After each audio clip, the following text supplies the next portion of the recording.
Per últim, durant aquest període 2009-2013 volem tornar a fer, si em serveix l'expressió, una investigació de pes que ens permeti recollir informació real, no estereotipada. De tòpics en sabem tots tants, de tòpics. I els tòpics no ens porten enlloc, al contrari, ens porten pel mal camí els tòpics.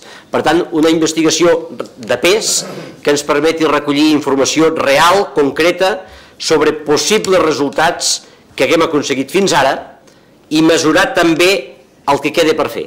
El que hem fet i el que queda per fer, per tal d'incorporar aquestes orientacions a noves polítiques, perquè no es queda aquí, no es queda el Departament de Governació. El Pla Integral del Poble Gitano es posa a dins de cada casa, de cada departament.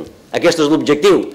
Contamine, amb el millor sentit de la paraula, tots i cadascun dels departaments del govern. 13 departaments participen en aquest Pla Integral del Poble Gitano. Per tant, aquestes conclusions, aquesta feina, escolta, no ens en sortiríem si el que féssim és definir, dibuixar un pla que no sortís d'aquest departament.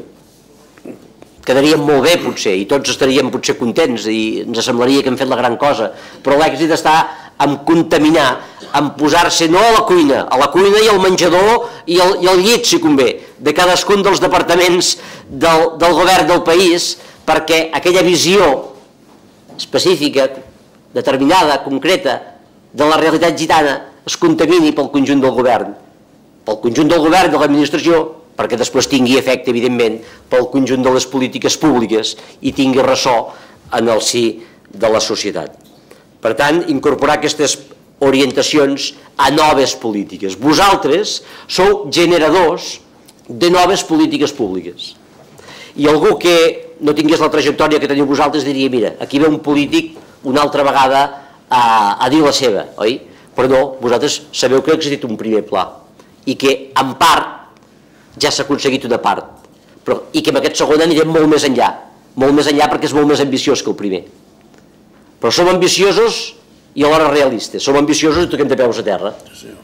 Tocar de peus a terra, el més ambiciosos possible, sí, tocant de peus a terra. Ambiciosos també des del punt de vista pressupostari. No hem arribat als 3.000 que deia el Josep Maria, el decimal li ha jugat la mala passada, escolteu, però en un moment complicat, en un moment difícil, el tio José segueix tenint, doncs escolta, moltes demandes i moltes peticions del conjunt de la societat del poble gitano. I per això, estigui aquí o estigui on sigui, doncs ell atén i rep les trucades telefòniques, molt bé. Deia que estiguem on estiguem, el que hem de fer és continuar treballant i vetllant per aconseguir aquests objectius. No són aquests 3.000 decimals, segueixo el recurs fàcil, còmic, si voleu, però en un moment complicat i difícil, com és ara, de crisi econòmica oberta, en què pateix tothom, i els col·lectius més febles, els col·lectius amb més dificultats encara més, però les famílies, les empreses, l'administració s'ha primat també, el govern del país s'ha primat també. Segur que sabeu, perquè seguiu l'actualitat, vam aprovar, no dimarts passat, sinó fa 2 dimarts, una retallada dels recursos del govern de Catalunya de 900 milions d'euros. Els pressupostos de la Generalitat, escolta, aprimem 900 milions d'euros com ho fan les empreses en aquesta situació, com ho fan les famílies en aquest moment, com ho fem tothom.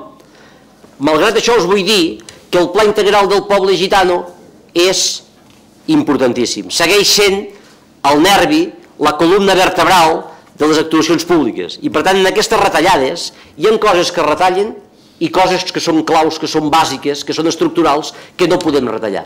I el Pla Integral del Poble Gitano, malgrat aquest context, no s'ha retallat. El Pla Integral del Poble Gitano ha continuat, per tant, incrementant els recursos econòmics en relació a l'anterior Pla Integral del Poble Gitano. I a mi m'agradaria remarcar-ho avui perquè també hi veieu la lectura política que té a darrere d'un pressupost, a darrere d'uns recursos.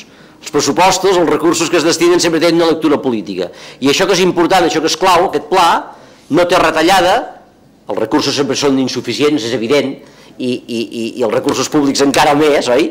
Però això és important remarcar-ho avui. En un context de crisi, en un context de retallada pressupostària, aquest pla integral compta amb els recursos que s'havien previst i, per tant, aquesta destinació important de recursos econòmics de més de 17 milions d'euros per aquestes anualitats. Per què? Doncs ja acabo ara sí, perquè la finalitat principal de tots els que som aquí i aquí, tots els que som aquí i els que no han vingut, és que els ciutadans, gitanos i gitanes de Catalunya, gaudeixin de la seva cultura catalana i gitana com qualsevol altre ciutadà, com qualsevol altra ciutadana. S'estipend, ta, m'estipend. Salut i llibertat!